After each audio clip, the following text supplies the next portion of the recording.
Aujourd'hui, on vous présente 4 solutions en ligne pour continuer donc à découvrir le monde, qu'il soit proche ou lointain, en conciliant expérience plus forte et plus bas carbone. La première de ces solutions est une plateforme de service. Elle simplifie et enrichit votre vie de voyageur, y compris dans la proximité. Elle a été développée, elle est proposée par Nicolas Monté. Nicolas a créé le planificateur à contresens. J'adore le nom. Vous verrez, il est d'une très grande utilité dans nombre de situations. Par exemple, pour vous aider à bien choisir, à bien déterminer votre itinéraire en fonction des climats. La seconde parlera de budget. Nous le verrons après l'interview de Nicolas.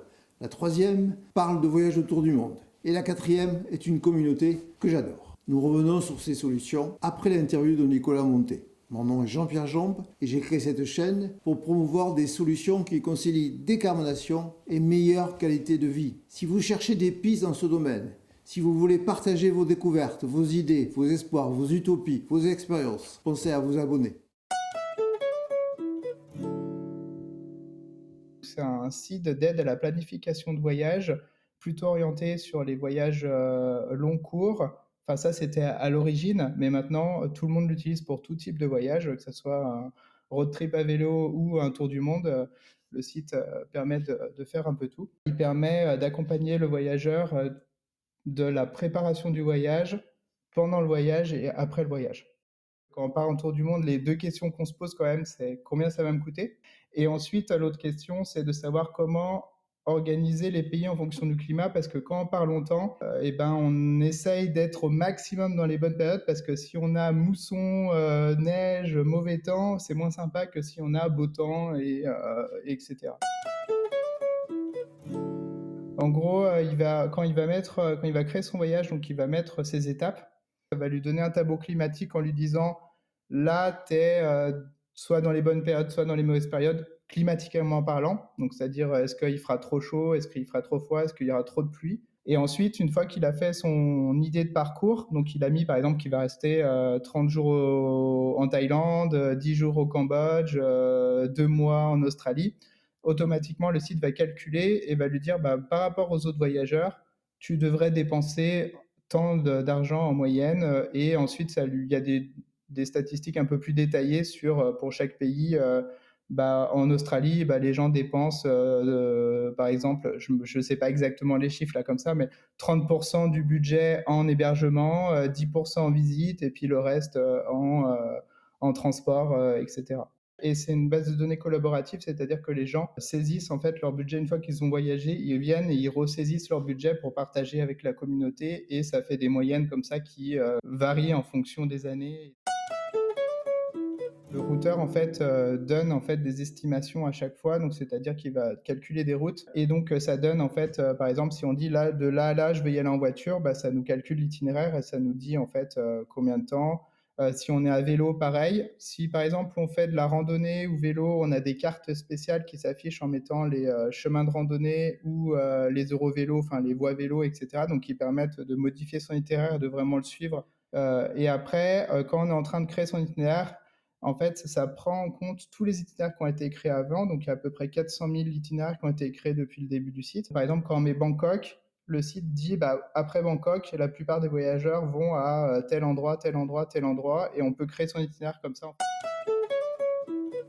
Donc en fait, au début, le site, c'était vraiment un site de préparation de voyage. Aujourd'hui, en fait, on peut vraiment tout saisir sur le site. C'est-à-dire qu'on peut créer son voyage, mettre ses réservations, c'est-à-dire on peut mettre aussi tous les découplements des réservations, donc pour les avoir tout au même endroit, pour éviter d'avoir un Gmail, d'avoir un Google Doc, un fichier Word, un Excel, un truc. Donc là, l'idée, c'est d'avoir tout au même endroit. On a des to-do list en fait qui nous permettent de savoir tout ce qu'on a fait, ce qu'on n'a pas fait. Il y a aussi des to-do list pour aider la personne à préparer son voyage qui sont préétablis avec plein de conseils. On peut aussi gérer son budget pendant le voyage, c'est-à-dire qu'en gros l'idée c'est que les gens ils restent sur la même application et qu'après ils puissent avoir des statistiques détaillées, et on peut faire du récit de voyage. Actuellement, il y a à peu près 350 000 utilisateurs inscrits sur le site qui ont créé un compte et créé des voyages. Il y a à peu près 400 000 voyages. Puis après, il y a toutes les pages, on va dire, d'aide à la préparation, que j'appelle les pages pays. Il y a à peu près 4-5 millions de personnes qui tombent dessus avec les moteurs de recherche par année. Le site est gratuit à l'utilisation. Il peut avoir les fonctionnalités, on va dire, premium.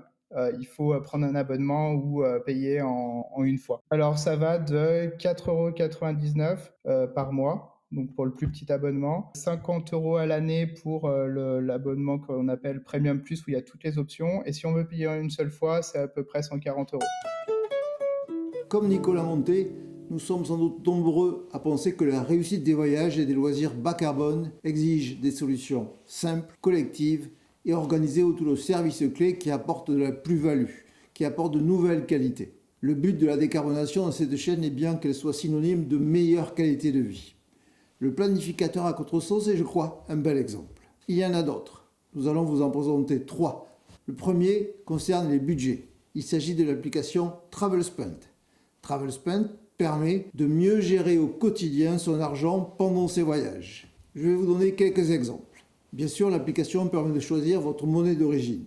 Elle vous donne ensuite simplement la possibilité de déterminer la monnaie locale que vous utilisez. Elle s'occupe des conversions. Autre intérêt, l'application vous permet de déterminer votre budget à ne pas dépenser, par exemple votre budget quotidien.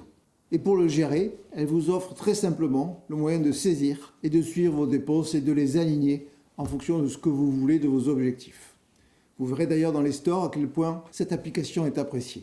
La seconde ressource utile est un site web. Il concerne ceux qui préparent un ou des voyages longs autour du monde. Ce site se nomme tourdumondiste.com. Il vous propose à la fois des guides, des itinéraires, des conseils. Il regorge d'infos pratiques, de témoignages et de petits trucs de voyageurs. Vous verrez, l'onglet Organiser votre tour du monde est particulièrement bien imaginé. Il comprend des infographies et des outils interactifs. La troisième ressource dont je vais vous parler est sans doute l'une de mes préférées.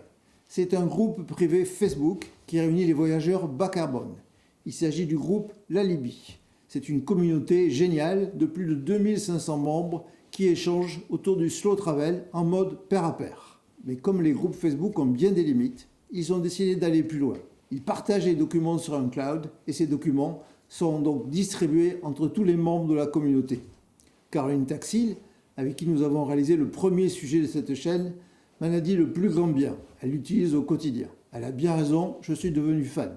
Si vous avez d'autres suggestions pour voyager mieux, plus bas carbone, surtout n'hésitez pas à les partager en commentaire et à nous donner votre retour d'expérience sur ces outils. Mille merci d'avance pour ces partages. Dans cette attente, je vous souhaite le meilleur. On se retrouve très vite pour d'autres vidéos.